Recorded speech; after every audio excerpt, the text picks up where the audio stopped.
प्रेम से बोलिए जय माता दी। दोस्तों, दुर्गा सप्तशती का चौथा, पांचवा और छठा अध्याय आप सभी के लिए इस वीडियो में लेकर के आई हूँ। तो आप सभी पे माता रानी की कृपा बनी रहे, ऐसी कामना करते हुए इसकी शुरू करते हैं। तो चलिए। महर्षि मेधा बोले, देवी ने जब पराक्रमी दुरात्मा महिषासुर को मार गिराया तो असुरों की सेना को भी मार दिया। तब इंद्र आदि समस्त देवता अपने सिर तथा शरीर को झुकाकर भगवती की स्तुति करने लगे। जिस देवी ने अपनी शक्ति से यह जगत व्याप्त किया है और जो संपूर्ण देवताओं तथा महर्षियों की पूजनीय है, उस अंबिका को हम भक्तिपूर्वक नमस्कार करते हैं। वह हम सबका कल्याण करे। जिस अतुल प्रभाव और बल का वर्णन भगवान विष्णु, शंकर और ब्रह्मा जी भी करते हैं, वही चंडिका देवी इस संपूर्ण जगत का पालन करती हैं। पुण्यात्माओं के घर में तुम स्वयं लक्ष्मी के रूप में हो, पापियों के घर में तुम अलक्ष्मी रूप में हो और सत्कुल के उत्पन्न होने वाले के लिए तुम लज्जा रूप में हो। उनके घरों में निवास करती हो। हम दुर्गा भगवती को नमस्कार करते हैं। इस विश्व का पालन करो। तो महर्षि बोले कि इस प्रकार से जब सब देवी देवताओं ने जगत माता भगवती की स्तुति की और अनुवंदन के साथ पुष्पों तथा गंध अनुलेपों द्वारा उनका पूजन किया और फिर सबने मिलकर जब सुगंधित व दिव्य फूलों द्वारा उनको सुगंधित निवेदन किया, तब देवी ने प्रसन्न होकर कहा, हे देवताओं, तुम सब मुझ में मनवांछित फल मांगो। देवता बोले, हे भगवती, तुमने हमारा सब कुछ कार्य कर दिया है। अब हमारे लिए कुछ भी मांगना बाकी नहीं रह गया है, क्योंकि तुमने हमारे शत्रु महिषासुर को मार डाला है। हे महेश्वरी, तुम इस पर भी यदि कोई और वर देना चाहती हो तो बस इतना वर दो कि जब जब हम आपका स्मरण करें तब तब आप हमारी विपत्तियों को हरण कर लें और अपना दर्शन अवश्य दें। हे अंबिका, जो कोई भी तुम्हारी स्तुति करे तुम उसको वित्त, समृद्धि और वैभव दो, साथ ही साथ धन दो और स्त्री आदि सौभाग्य प्राप्त करें और साथ ही साथ सदा ही प्रसन्न रहें। महर्षि बोले, हे राजन, देवताओं ने जब जगत के लिए तथा अपने लिए इस प्रकार प्रश्न किया तो बस तथास्तुति कहकर देवी अंतर्ध्यान हो गई। हे भूप, जिस प्रकार तीनों लोगों का हित चाहने वाली यह भगवती देवताओं के शरीर से उत्पन्न हुई थी, वह सारा वृतांत मैं तुमको सारा वृतांत बता चुका हूँ। और इसके पश्चात दुष्ट असुरों तथा शुंभ निशुंभ का वध करने के लिए, सब लोगों की रक्षा करने के लिए जिस प्रकार गौरी देवी के शरीर से उत्पन्न हुई थी, वह सारा वृतांत और यथावत वर्णन करता हूँ। चतुर्थ अध्याय समाप्त। बोलिए माँ भगवती की जय हो। पांचवें अध्याय में देवताओं द्वारा देवी की स्तुति। चंड मुंड के मुख से अंबिका जी के रूप में प्रसन्ना सुनकर शुंभ का उनके पास दूध भेजना।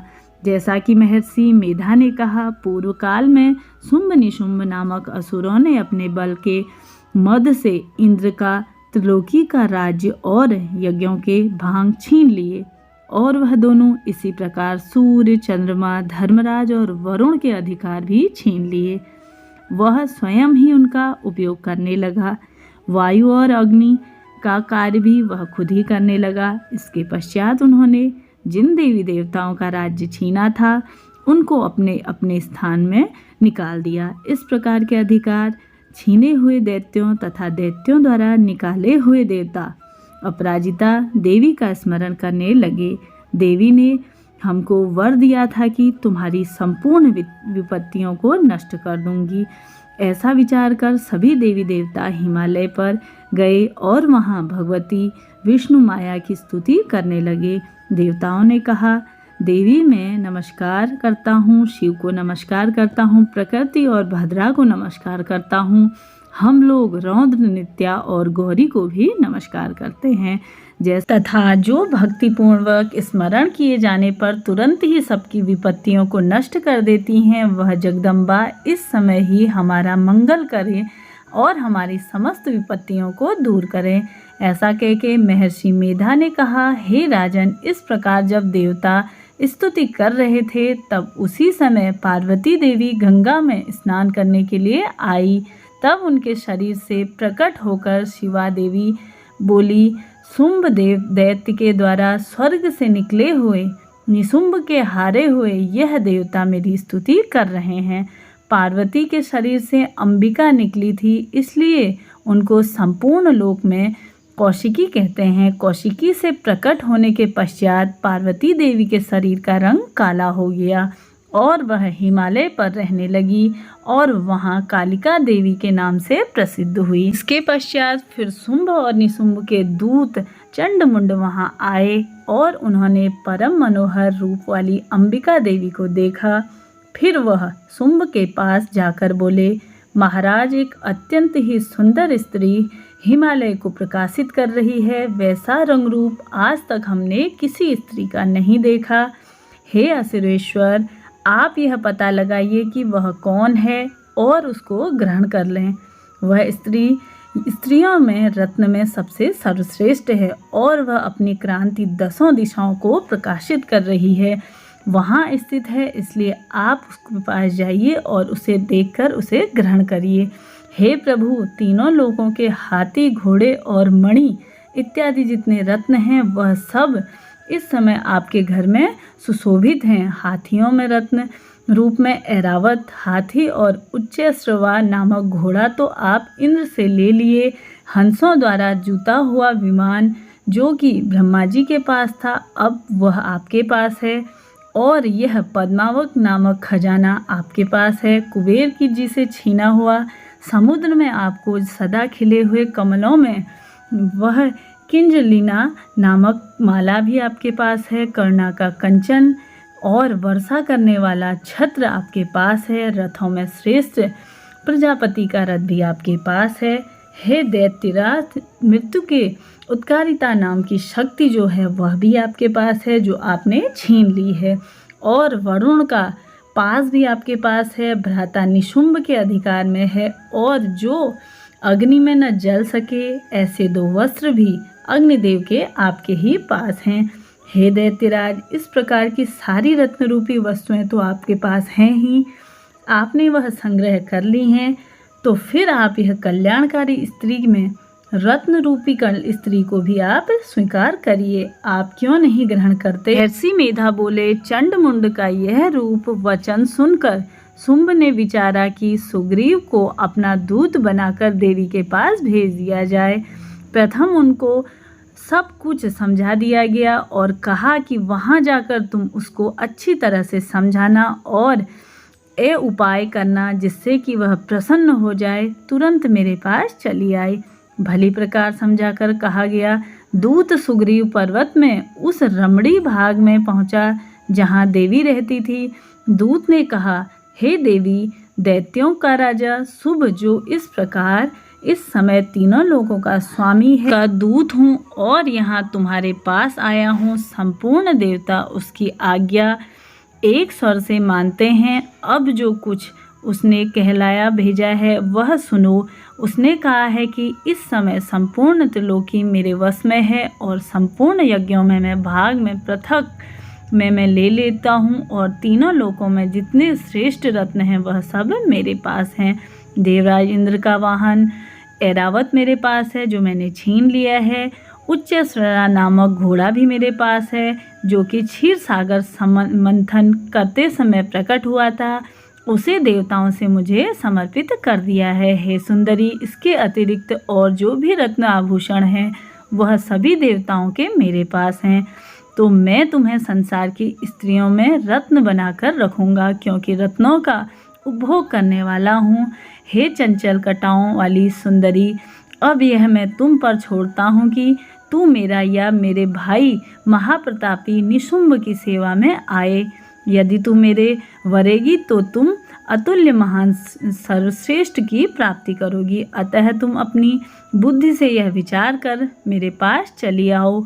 महर्षि मेधा ने कहा कि दूत के ऐसा कहने पर संपूर्ण जगत का कल्याण करने वाली माँ भगवती दुर्गा मन ही मन मुस्कुराई और इस प्रकार कहने लगी।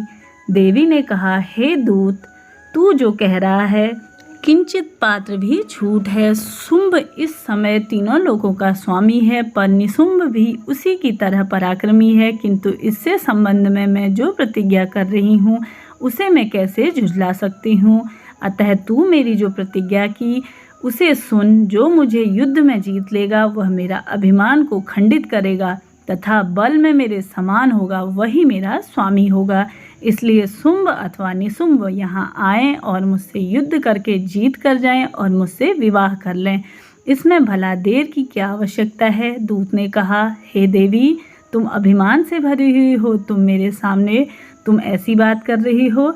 इस त्रिलोकी में मुझे तो कोई ऐसा नहीं दिखाई देता जो शुंभ और निशुंभ के सामने ठहर सके। हे देवी, जब अन्य देवताओं में से कोई शुंभ और निशुंभ के समान युद्ध ठहर नहीं सका तो तुम तो एक स्त्री हो, तुम्हारे सामने रणभूमि में तो तुम क्या ठहर पाओगी। ऐसा कहकर जिन शुंभ निशुंभों का तुम अपमान कर रही हो उनके सामने इंद्र आदि देवता नहीं ठहर सके। फिर तुम तो अकेली स्त्री हो, तुम उनके सामने कैसे ठहरोगी। अतः तुम मेरा कहना मानकर उनके पास चली जाओ, नहीं तो जब वह तुम्हें केस पकड़कर घसीटते हुए ले जाएंगे तो तुम्हारा गौरव नष्ट हो जाएगा। इसलिए मेरी बात मान लो। देवी ने कहा, जो कुछ भी तुमने कहा है ठीक है। शुंभ और निशुंभ बड़े बलवान हैं, लेकिन मैं क्या कर सकती हूँ, क्योंकि मेरा बिना विचारे प्रतिज्ञा नहीं कर सकती। इसलिए तुम जाओ और मैंने जो कुछ भी कहा है उसे आदरपूर्वक असुरेंद्र से कह दो। इसके पश्चात वह उचित समझे तो ठीक है। बोलिए देवी स्कंद माता की जय हो। यहाँ पे 5वां अध्याय समाप्त होता है। अब हम 6ठा अध्याय शुरू करेंगे। 6ठे अध्याय में धूम्रलोचन का वध। जैसा कि महर्षि मेधा ने कहा, देवी की बात सुनकर दूत क्रोध से भर उठा। वहां से असुरेंद्र के पास वह पहुंचा और सारा वृतांत उसे सुनाया। दूत की बात सुनकर असुरेंद्र अत्यधिक क्रोधित होकर और गुस्से में अपने सेनापति धूम्रलोचन से कहने लगा, तुम अपनी सेना सहित शीघ्र वहां आओ और उस दुष्टा के केसों को पकड़कर उसे घसीटते हुए यहाँ ले आओ। यदि उसकी रक्षा के लिए कोई और दूसरा खड़ा हो जाए, चाहे वो देवता हो, चाहे वह राक्षस हो या गंधर्व ही क्यों ना हो, तुम उसको अवश्य ही वहीं पे मार देना। महर्षि मेधा ने कहा। शुंभ के इस प्रकार आज्ञा देने पर धूम्रलोचन 60,000 राक्षसों के साथ लेकर के वहां पहुंच गया और देवी को देख ललकार कर कहने लगा, अरे तू अभी शुंभ और निशुंभ के पास चल। यदि तू प्रसन्न पूर्वक चलती है तो ठीक है, नहीं तो तेरे केशों को पकड़ के मैं घसीटते हुए यहाँ से ले जाऊंगा। ऐसा कहकर देवी बोली, असुरेंद्र को भेजा हुआ तेरे जैसा बलवान यदि बलपूर्वक मुझे ले जाएगा तो ऐसी दशा में मैं तुम्हारे साथ कैसे चल सकती हूँ। तो महर्षि मेधा ने कहा। ऐसा कहने पर धूम्रलोचन उसकी ओर लपका, किंतु देवी ने उसे अपनी हुंकार से ही भस्म कर डाला।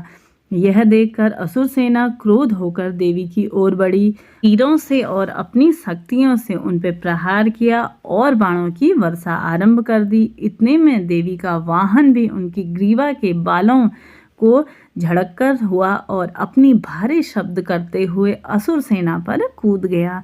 उसने कई असुर अपने पंजों से और कई अपने जबड़ों से और कई धरती पर पटक पटक कर अपनी दाढ़ी से घायल करके मार डाले। उसने कई असुरों के अपने नाखूनों से और उनका शरीर को असुरों को थप्पड़ मारकर और फाड़ने लग गया। इस तरह से धड़ से अलग कर दिया। कई असुरों की भुजाएं और सिर तोड़ डाले और कई गर्दनों से बालों से भी उन्हें मार डाला। इस प्रकार देवी के उस महाबलवान सिंह ने क्षण भर में असुर सेना को समाप्त कर डाला। शुंभ ने जब यह सुना कि देवी ने धूम्रलोचन असुर को मार डाला है और उसके सिंह से सारी सेना का संहार कर डाला है, तब उसको बड़ा ही क्रोध आ गया। उसके मारे क्रोध में ओठ पकड़कर लगा और उसने चंड और मुंड नाम महाअसुरों की आज्ञा दी कि हे चंड मुंड, तुम जाओ अपने साथ एक बड़ी सेना लेकर और वहां जाओ और उस देवी के बाल पकड़कर उसे बांधकर तुरंत यहाँ ले आओ। यदि उसको यहाँ लाने में किसी प्रकार का कोई संदेह हो तो अपनी सेना सहित उससे लड़ते हुए उसको मार डालो। बांधकर घसीटते हुए उन्हें तुम तुरंत मेरे पास लेकर के आओ। यदि उन्होंने यहाँ आने के लिए किसी प्रकार का संदेह किया तो उन्हें वहीं पर मार के छोड़ आओ। तो बोलिए माँ भगवती की जय हो। तो 6ठा अध्याय यहाँ पे आपका समाप्त होता है। अब मिलते हैं अगले अध्याय में, तब तक के लिए नमस्कार।